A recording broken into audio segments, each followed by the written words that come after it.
Warahmatullah. Good time to all of you. How are you? Hope you are all fit and fine. Today we are coming here for our grocery shopping bazaar. We are four friends in coming here today.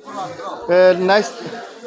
Also, our honorable brother Alaul have been here sitting. He's our senior person, and our Tariqul Islam. This name Tariqul Islam. He also our best friend, our honorable Hanky Panky boy.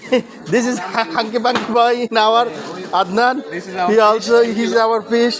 Okay, good day. Today Friday that we make in gathering after Juma, after prayer Juma.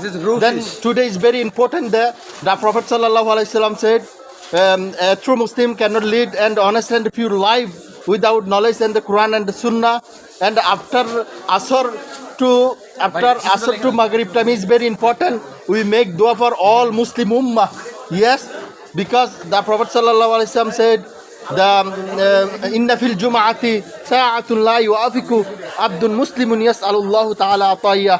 Okay, thank you very much. Thank you for listening patiently. Thank you for please forgive me if I have any mistake. Thank you.